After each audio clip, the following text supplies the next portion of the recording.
Civil service simplifier. ഇന്നത്തെ വീഡിയോയിൽ നമ്മൾ ഡിസ്കസ് ചെയ്യുന്നത് മരിച്ചുപോയ ആൾക്കാരുടെ തിരിച്ചറിയൽ കാർഡുകൾ എന്ത് ചെയ്യണമെന്നാണ്. നമുക്കറിയാം, ഗവൺമെന്റ് യാതൊരു തരത്തിലുള്ള ഒരു മാൻഡേറ്ററി ആയിട്ടുള്ള നിർബന്ധമായിട്ടും ഇത് സറണ്ടർ ചെയ്യണമെന്നൊരു റൂളും എവിടെയും ഇല്ല. എന്നാൽ നമ്മൾ സാധാരണയായിട്ട് ഇത് ചെയ്യാറെന്ന് വെച്ചാൽ ഒന്നെങ്കിൽ നമ്മൾ ഇത് സുരക്ഷിതമായിട്ട് സൂക്ഷിച്ചു വെക്കും, ഇല്ലെങ്കിൽ ഇത് ഡിസ്പോസ് ചെയ്യും, നമ്മൾ കത്തിച്ചൊളി അങ്ങനെ എന്തെങ്കിലും ചെയ്യും. എന്നാൽ ഇത് രണ്ടും ഇപ്പൊ ചെയ്യാൻ പാടില്ല. കാരണം ചെയ്യുന്നതിന് നിയമപരമായിട്ട് പ്രശ്നങ്ങളൊന്നുമില്ല. പക്ഷേ നമുക്കറിയാം, നമ്മുടെ നാട്ടിൽ ഏതൊരു കാര്യവും നമുക്ക് ഫേക്ക് ആയിട്ട് കിട്ടും. അതുപോലെ തന്നെ നമുക്ക് ആരെയും വിശ്വസിക്കാൻ പറ്റാത്ത ഒരു സാഹചര്യത്തിലൂടെയാണ് നമ്മൾ പോയിക്കൊണ്ടിരിക്കുന്നത്. അതുകൊണ്ട് തന്നെ ഇത് കറക്റ്റ് ആയിട്ട് നമ്മൾ ഗവൺമെന്റ് സറണ്ടർ ചെയ്യുന്നതായിരിക്കും ഏറ്റവും നല്ലത്. കാരണം ഇപ്പൊ റീസെന്റ് ന്യൂസിൽ കണ്ടിട്ടുണ്ടായിരുന്നു, ഒരു MBBS സർട്ടിഫിക്കറ്റ് കിട്ടാൻ വേണ്ടിയിട്ട് ജസ്റ്റ് ഒരു 70,000 രൂപ കൊടുത്തതിന് MBBS സർട്ടിഫിക്കറ്റ് കിട്ടും.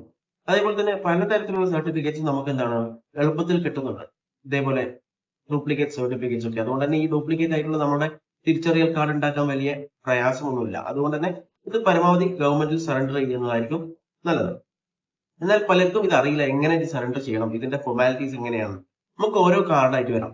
ആദ്യം ആധാർ കാർഡാണ്. ആധാർ കാർഡ് സറണ്ടർ ചെയ്യാനോ അല്ലെങ്കിൽ ആധാർ കാർഡ് ക്യാൻസൽ ചെയ്യാനോ യാതൊരു തരത്തിലുള്ള പ്രൊവിഷൻസും ഇല്ല. ഇത് നമ്മൾ കയ്യിൽ തന്നെ ക്യാപ്റ്റ് ചെയ്തിട്ട് വെക്കലേ വഴിയുള്ളൂ, വേറെ ഒരു കാര്യമില്ല. കാരണം ആധാറിന്റെ റൂൾസിലൊന്നും ഇതിനെപ്പറ്റി മെൻഷൻ ചെയ്യുന്നില്ല. രണ്ടാമത്തെ പാൻ കാർഡാണ്. പാൻ കാർഡ് നമുക്കറിയാം, നമ്മളെ ഇൻകം ടാക്സും കാര്യങ്ങളൊക്കെ ആയിട്ട് ബന്ധപ്പെട്ടിട്ട് ഫിനാൻഷ്യൽ ട്രാൻസാക്ഷനൊക്കെ ആവശ്യമുള്ള ഒരു കാര്യമാണ് പാൻ കാർഡ് എന്ന് പറയുന്നത്. ഇതിനെ കൊണ്ട് വലിയ പ്രശ്നങ്ങൾ നമുക്ക് ഉണ്ടാവും, ഇത് ആരെങ്കിലും മിസ്യൂസ് ചെയ്ത് കഴിഞ്ഞാൽ. അതുകൊണ്ട് തന്നെ ഇത് സറണ്ടർ ചെയ്യൽ ഇമ്പോർട്ടന്റ് ആണ്.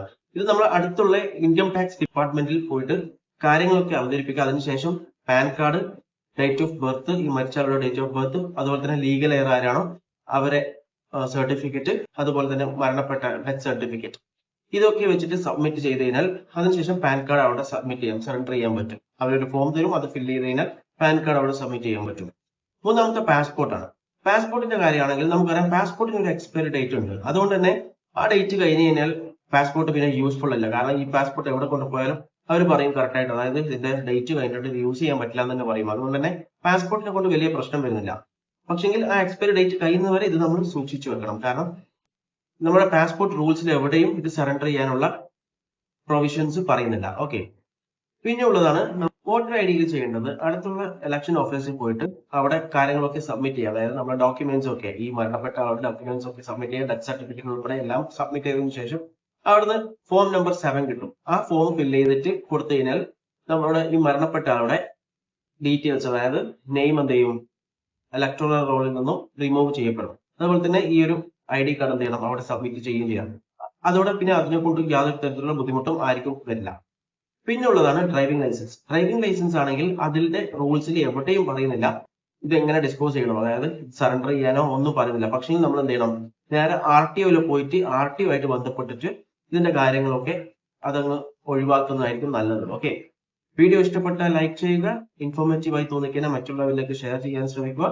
Okay, thank you for watching me and stay tuned for another video. Okay, thank you.